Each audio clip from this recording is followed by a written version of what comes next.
हमारी इंद्रियां अनकंट्रोल्ड होने के कारण हम स्वयं भगवान के पास नहीं जा सकते हैं। हमारी इंद्रियां अनकंट्रोल होने के कारण संसार के कार्यों में, संसार की वस्तुओं में इतने रचे पचे रहते हैं कि हम भगवान के पास जितना जाना चाहिए उतना नहीं जा सकते हैं। कुछ लोग तो जीवन में कभी भगवान का दर्शन नहीं करते, कभी भगवान के पास नहीं जाते। दर्शन काफ़ी है। देवी कुंती ने कहा भगवान का दर्शन काफ़ी है, लेकिन हम दर्शन नहीं करते हैं। तब भगवान अपने मंदिर में बैठे बैठे सोचते हैं कि मैंने संसार के जीवों के लिए इतना इजी कर दिया, मैंने साधु संतों को भेजा, वेद दिए, शास्त्र दिए, लेकिन फिर भी संसार का जीव इतना भी नहीं कर सकता कि चलकर मेरे दरबार में, मेरे घर में, मेरे मंदिर में नहीं आ सकता। तब भगवान जगन्नाथ कृष्ण से भी, राम से भी अधिक कृपालु होकर क्या करते हैं कि कोई बात नहीं, संसार का जीव अपनी घर गृहस्थी में रचा पचा है, स्ट्रगल कर रहा है, कोई बात नहीं, वो जीव मेरे पास नहीं आ सकता तो मैं चलकर संसार के जीव के पास जाऊंगा और संसार के लोगों को दर्शन दूंगा। तो अपने मंदिर से, अपनी पीठ से बाहर निकलकर रथ के ऊपर सवार होकर पूरी दुनिया को दर्शन देकर पवित्र और कृतार्थ करने के लिए निकलते हैं भगवान जगन्नाथ। इसलिए जगन्नाथ जी जितने कृपालु हैं, दयालु हैं, अन्य भगवान के स्वरूप रूप हैं, लेकिन जगन्नाथ की कृपालुता, दयालुता सबसे अधिक है। क्योंकि कृष्ण के विग्रह, आप कोई भी मंदिर हो, वो एक बार प्राण प्रतिष्ठा हो गई तो फिर हो गई, फिर वो बाहर नहीं निकलते। या भगवान राम की प्राण प्रतिष्ठा हो गई तो हो गई, फिर वो बाहर नहीं निकलते। लेकिन जगन्नाथ जी अपने घर से बाहर निकलते हैं और बाहर निकलकर पूरी दुनिया को तृप्त करते हैं, दुनिया के लोगों को सुखी करते हैं। आपने प्रैक्टिकली देखा भी होगा कि जब जगन्नाथ, अब तो प्रभुपाद की कृपा से तो इतनी क्रांति हो गई, आगे चलकर मैं बताऊंगा कि इसके बाद चैतन्य महाप्रभु, फिर प्रभुपाद किस प्रकार से ये कार्यक्रम आगे बढ़ा। लेकिन प्रभुपाद की कृपा से तो इतनी व्यवस्था हो गई कि जो लोग कभी कृष्ण के बारे में नहीं जानते थे, इवन हिंदू नहीं, मुस्लिम, क्रिश्चियन, कोई भी धर्म के लोग जब जगन्नाथ जी मार्ग पर निकलते हैं तो इवन लोग अपनी खिड़कियों से भगवान को देखते हैं। तो शास्त्र में, स्कंद पुराण में लिखा है कि रथ यात्रा के दौरान खिड़की से जीवन में एक बार भी कोई जगन्नाथ का दर्शन कर लेता है तो वह नरक में नहीं जाता है।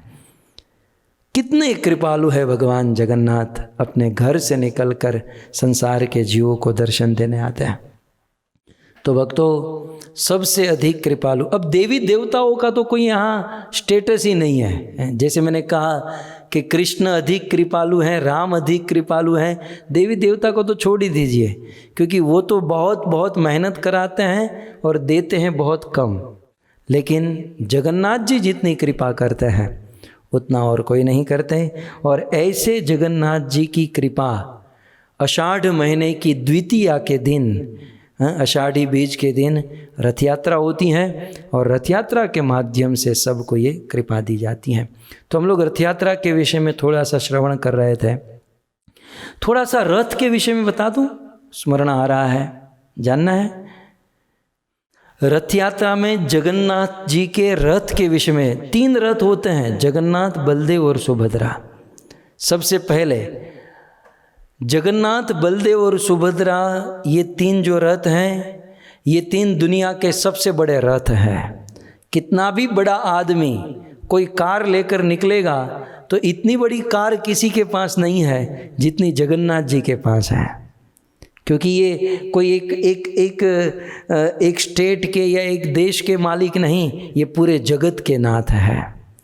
इसलिए जिस गाड़ी में चलते हैं वो गाड़ी भी सबसे बड़ी है। आप कहोगे नहीं, बड़ी बड़ी गाड़ियों वालों को हमने देखा है, लेकिन जगन्नाथ की विशेषता क्या है? एक बार जगन्नाथ जी रथ में बैठ गए तो दूसरी बार नया रथ होता है।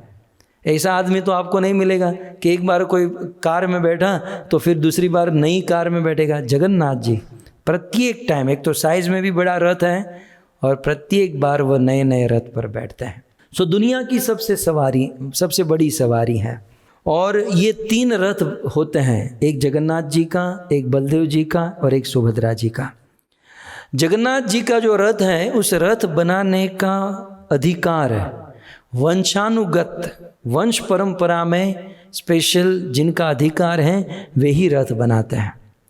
जगन्नाथ जी का रथ बनाने के लिए 200 कारीगर, 200 लोग, जैसे बॉर्डर पर सैनिक खड़े रहते हैं, सैन्य दल जिस प्रकार से सीमा पर लगातार मेहनत करते हैं, ठीक उसी प्रकार 200 लोग 24 घंटे 58 दिन तक मेहनत करते हैं, तब जाकर जगन्नाथ जी का रथ तैयार होता है।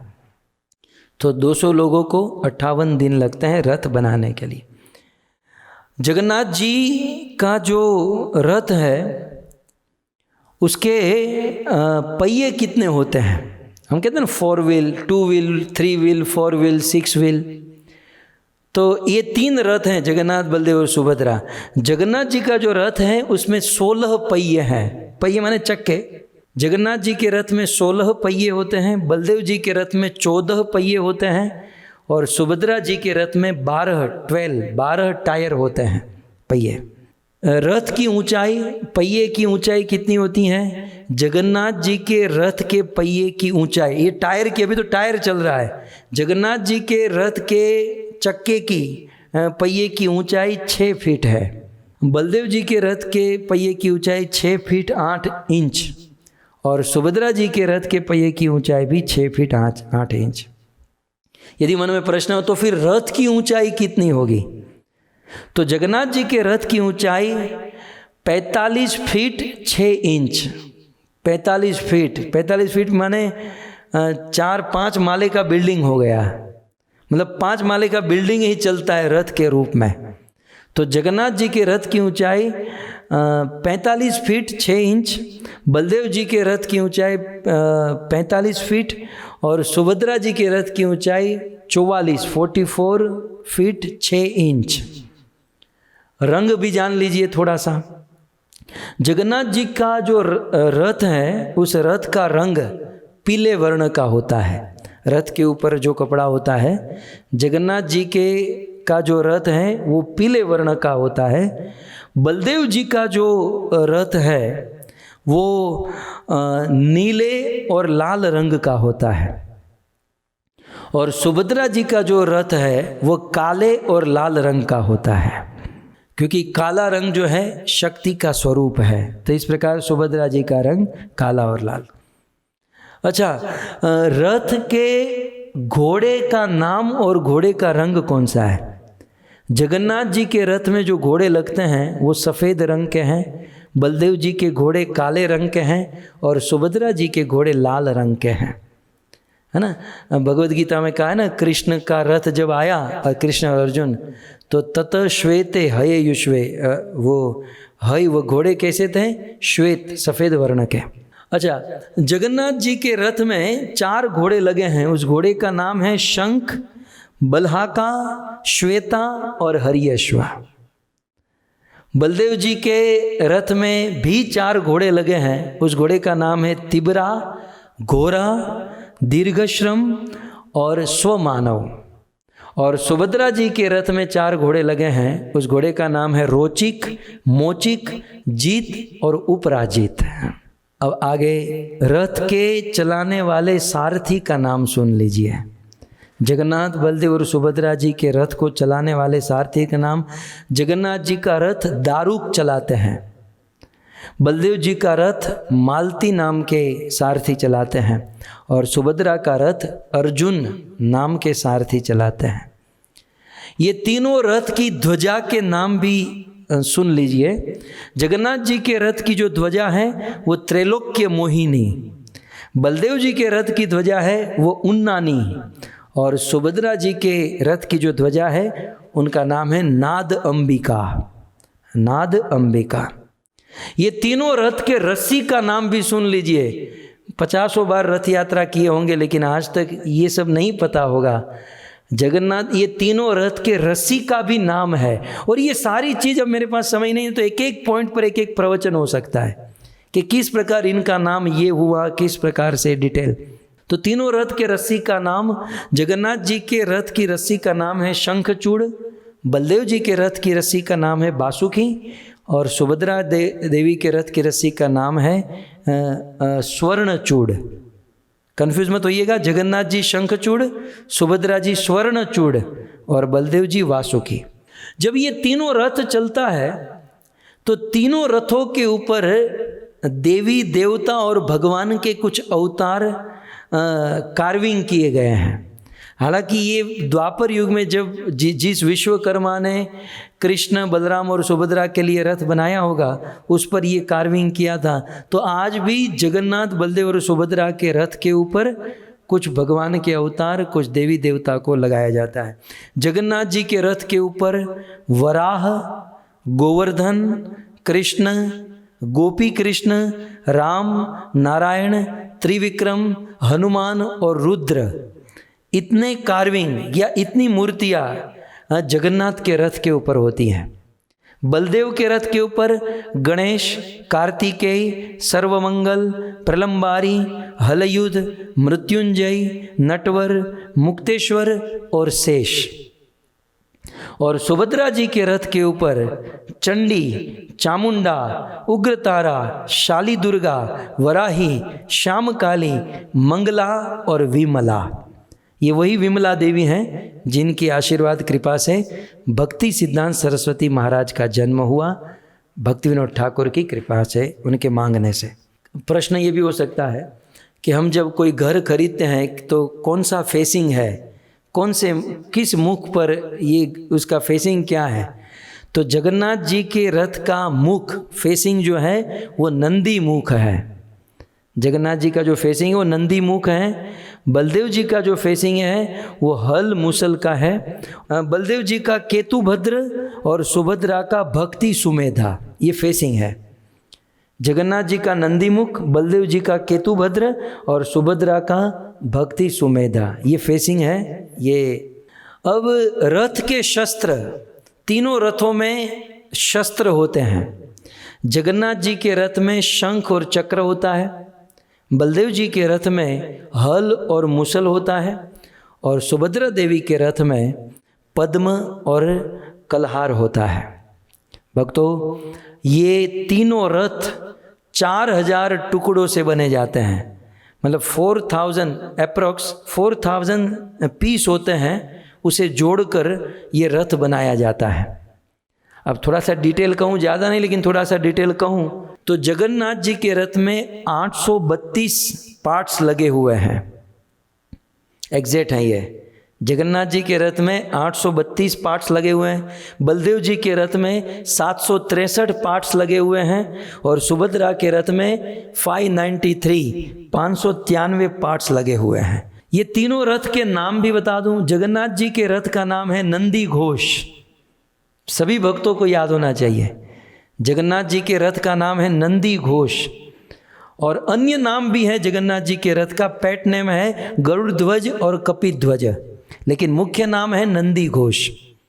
बलदेव जी के रथ का नाम है ताल ध्वज, तालवन जो है ना, बलदेव बलराम की कृपा, तो बलदेव जी का रथ है ताल ध्वज। और सुभद्रा देवी के रथ का नाम है देवदलन, सुभद्रा देवी के रथ का नाम है देवदलन, और उसका पेट नेम भी है दर्पदलन और पद्मध्वज, सुभद्रा देवी के रथ। इतनी डिटेल, इतना मन तो आप प्रैक्टिकल रथ यात्रा में गए होंगे फिर भी नहीं लगा होगा, इसलिए ये लोग ने लिखा है मन से रथ यात्रा, अब कर लीजिए। आज तो केवल रथ की डिटेल है, कल से तो रथ यात्रा की डिटेल प्रारंभ होगी। रथ की जो डिज़ाइन है भक्तों, ये जगन्नाथ बलदेव सुभद्रा जी के रथ की जो डिज़ाइन है, ये डिज़ाइन उपनिषद के द्वारा की गई है।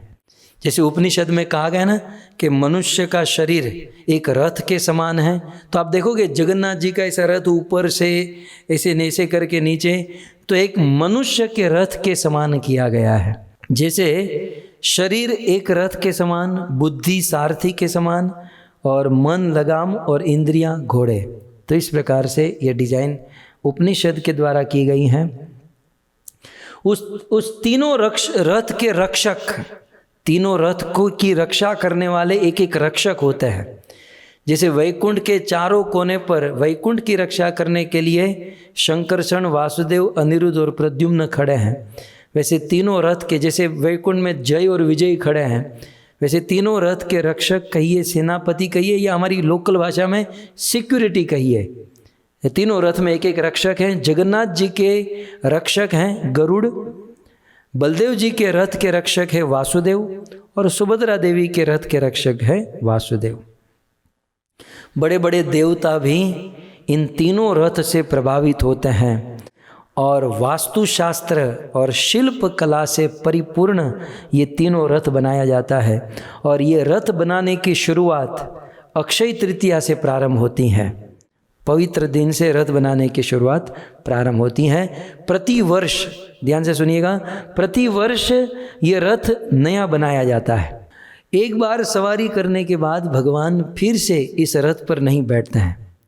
तब आप सबके मन, मेरे मन में तो हुआ था कि भाई एक बार सवारी करने के बाद भगवान उस रथ पर नहीं बैठते तो वो रथ तो फिर खाली हो जाता होगा। तो मैंने सोचा था कि एक खरीद कर अपने घर पर रख ले हुए, यहाँ पर बहुत जगह है, तो सोचा था कि एक तो खरीदेंगे। लेकिन बाद में पता चला कि वो रथ एक बार भगवान उस पर बैठ जाते हैं, फिर डिसेंबल किया जाता है, उस रथ को खोल दिया जाता है, और रथ की जो 4000 लकड़ियाँ हैं वो लकड़ियाँ जगन्नाथ जी के रसोई घर में, किचन में जगन्नाथ के भोग बनाने के लिए इस्तेमाल होती हैं। जगन्नाथ जगत के नाथ है। जगन्नाथ जी का किचन जो है उसकी छोटी सी साइज है। मैं आपको बता दूं, जगन्नाथ जी के किचन में एक दिन में एक साथ 1 लाख लोगों का प्रसाद एक साथ बन सकता है। यह है जगन्नाथ जी का रसोई घर। जगन्नाथपुरी में आज भी है, 1 लाख लोगों का भोजन एक साथ बनता है। तो ये तीनों रथ के जो डिसेंबल करके जो लकड़ियां हैं जगन्नाथ के भोजन के लिए इस्तेमाल होती हैं। तो इस प्रकार से जगन्नाथ, बलदेव और सुभद्रा ये 3 रथ पर बैठकर भगवान सवार होते हैं जगत के लोगों को दर्शन देने के लिए।